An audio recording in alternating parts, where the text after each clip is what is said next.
Hello YouTube, Errol the Comic Chief here, and today we will be discussing Avengers number 698. Whosoever watches this channel, if he or she be worthy, shall acquire the knowledge from the Comic Chief. Jason Aaron did so good with the first 6 issues, and when he had that 7th issue origin story, I was kind of ticked off because I wanted some Dark Celestial aftermath. Well, this one does not disappoint. The issue is titled Inside Avengers Mountain, and was drawn by Punzor. Now, the cover is badass, with the Avengers in front of their newfound Avengers Mountain.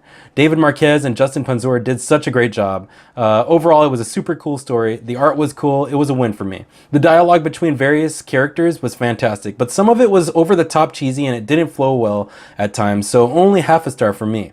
The plot, on the other hand, was great because it turns out the entire final host story arc was the catalyst for assembling this new team of Avengers. This story actually moves that forward tremendously, so heck yeah, win. The character development was great for everyone, and at $3.99 I am happy with this purchase, so 4.5 stars. Strong work. Thank you all for being here. Please don't forget to like and subscribe if you haven't done so yet. On to the review. The issue opens up in the North Pole at the site of the new global headquarters for the Avengers Mountain. Ghost Rider is driving towards HQ. He enters what looks like the front for Stargate Command for any of you SG-1 fans. Super high tech.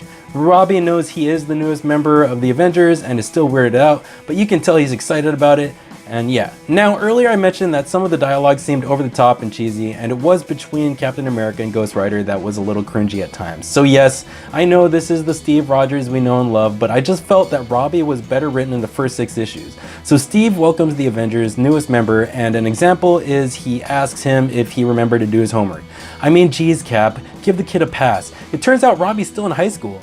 Bully Steve slams his shield into Robbie when he was daydreaming. Kinda rude. So welcome home, Robbie. They start to spar, and yeah, that actually seemed pretty cool. Thor passes by that room and he's looking for a latrine, which I googled is a potty room. I can't believe they are inside a Celestial. We get to that later because we cut to days earlier and it picks off where issue 6 left off. Loki's surrounded by the Avengers. The Avengers are all excited about their accomplishments. Thor is more concerned about kicking Loki's teeth into the ground. Loki claims that he should be thanking him because his actions brought together Earth's mightiest heroes when nothing else would have been able to do so. And you know what? He's right. And I thought it was super cool for him to say something along the lines of every good group of heroes needs a good villain. Excellent. He also says that this was just the beginning, that more powerful beings were watching from afar, and that Dark Celestials were the least of their problems. When Thor goes to choke his brother out, he is immediately taken away by the Celestials. They had other plans for Loki. At this point, we don't know what that is. They also leave the Avengers with a gift. The progenitor's body was brought up to the surface from the depths below the North Pole, and they turned it into the now standing Avengers Mountain. Aaron was like, what could be cooler than Avengers Tower? Oh, a mountain. So we cut back to present day, where Tony and T'Challa are taking an elevator up the spinal lift.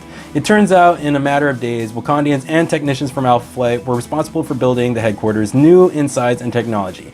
Meanwhile, Jennifer is having tests run on her by Dr. Strange, and it turns out the Celestial's encounter with She-Hulk gave her intensified gamma radiation and abilities with explosive powers. Jennifer makes it clear that she enjoys her improved physique and increased power levels, touting that she's even more powerful than Bruce Banner's Hulk.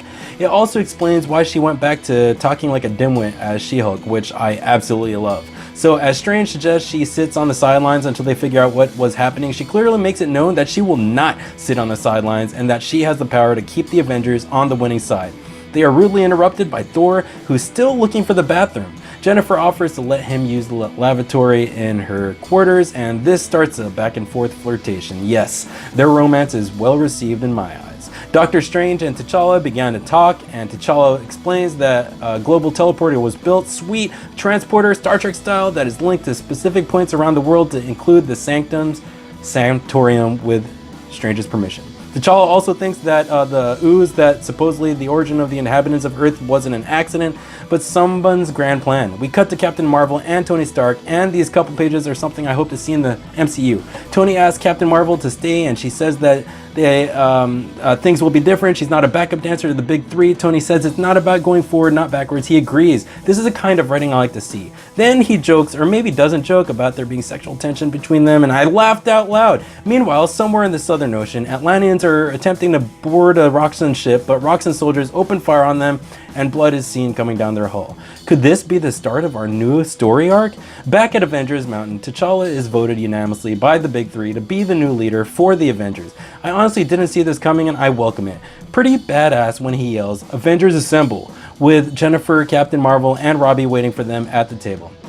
An empty seat at the table, and Robbie asks where Doctor Strange was. T'Challa tells him he will be acting in a reserve capacity for now, and the 8th slot will be filled some other time.